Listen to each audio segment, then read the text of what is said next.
هبدأ بكرة. كلنا عارفين الكلمة دي، الساحرة اللي عمرها ما بتيجي. هعملها أول الأسبوع الجاي، بس أخد نفسي شوية وفجأة نلاقي الشهور والسنين بتعدي ومفيش أي حاجة بتتغير. الحقيقة يا جماعة إن التسويف ده مش مجرد مشكلة في تنظيم الوقت، لأ خالص، دي أزمة أعمق بكتير، دي معركة جوه الوعي بتاعنا كلنا. في إحساس كده غريب، كأن في مغناطيس بيشدنا لورا، بيخلينا واقفين مكاننا مع إننا بالظبط عارفين المفروض نعمل إيه. الإحساس ده اللي كلنا جربناه ده مش مجرد وهم، لأ، ده إحساس حقيقي جدا وله تفسير واضح علمي وإيماني. طيب، نقطة البداية فين؟ في كلمة واحدة بس في القرآن الكريم بتغير المعادلة كلها: وسارعوا. الأمر الإلهي هنا واضح وصريح: اتحركوا بسرعة، بادروا، مش استنوا ولا فكروا. الكلمة دي لوحدها بتلخص روشتة حياة كاملة، حياة قايمة على الحركة والمبادرة، مش الانتظار والتسويف. طيب، عشان نفهم إحنا ليه بنعمل في نفسنا كده، محتاجين نغوص جوه العقل البشري. العلم بيقول لنا إن الموضوع مش مجرد كسل أو قلة إرادة، لأ، الموضوع أكبر من كده. دي معركة حقيقية شغالة طول الوقت جوه دماغنا. تخيلوا كده إن جوه عقلنا في صوتين بيتخانقوا، صوت شايف المهمة الصعبة اللي قدامنا كألم وتعب ومجهود، وصوت تاني كل اللي يهمه إنه يلاقي أي راحة سريعة ومؤقتة بالهروب من الألم ده. وللأسف في أغلب المواجهات غريزة الهروب من الألم والبحث عن الراحة اللحظية هي اللي بتكسب. والمشكلة إن مع كل مرة بنختار فيها الهروب، عقلنا بيرسم طريق مختصر، ومع التكرار الطريق ده بيتحول لأوتوسترادة سريعة اسمه دائرة التجنب. وكل مرة بنهرب إحنا بنسفلت الأوتوسترادة ده أكتر، فالهروب المرة الجاية بيبقى أسهل وأسرع، لحد ما الموضوع بيتحول لرد فعل تلقائي، عادة شبه مستحيل كسره. طيب إزاي نكسر الدايرة دي؟ الحل مش إننا نجبر نفسنا بالعافية أو نجلد ذاتنا، لأ، الحل في لعبة نفسية ذكية بنلعبها مع عقلنا، وهي إننا نعيد توجيه الألم. بدل ما العقل يربط الألم بالمهمة نفسها، نخليه يربط الألم بالنتيجة بتاعة التقاعس. يعني الألم الحقيقي مش في ساعة المذاكرة، الألم الحقيقي في الإحساس بالندم والخسارة اللي هيجي لو ما ذاكرتش. ودلوقتي خلونا ننتقل لمنظور تاني خالص، منظور الإيمان. في المنظور ده الكسل مش مجرد طبع سيء، لا، ده عرض لمرض أعمق بكتير، مرض بيصيب مركز التحكم الرئيسي في الإنسان، الإرادة. شوفوا بس دقة وعمق الدعاء النبوي ده. النبي عليه الصلاة والسلام كان بيستعيذ بالله كل يوم من حاجتين بالذات: العجز والكسل، كأنهم بالظبط عدوين أساسيين بيحاصروا الإنسان. مجرد إننا نستعيذ منهم كل صباح ده في حد ذاته إعلان حرب عليهم، وبيوضح مدى خطورتهم. وهنا بقى في تفريق جوهري لازم نقف عنده. في فرق كبير بين العجز والكسل. العجز هو إن الواحد يكون فعلا مش قادر، وده صاحبه معذور.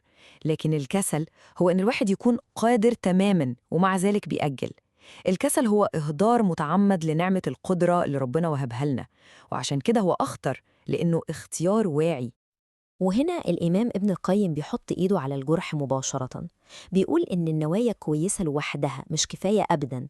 النية اللي بتفضل محبوسة جوه القلب وما بتتحولش لعمل بتتبخر وبتتحول لوهم، ومفيش نهاية للوهم ده إلا الحسرة والندم. الفعل هو اللي بيدي للنية دي قيمتها وصدقها. تمام قوي، عرفنا التشخيص العلمي والإيماني. السؤال دلوقتي، نعمل إيه؟ إزاي نتحرك من عالم النوايا الجميلة لعالم الأفعال الحقيقية؟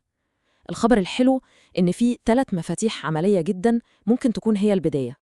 المفاتيح دي بسيطة جداً. أولاً، نقسم المهمة. ثانياً، نجدد النية. وثالثاً، نهندس البيئة اللي حوالينا. تعالوا نمسكهم واحد واحد ونشوف إزاي. أول مفتاح: قسم المهمة.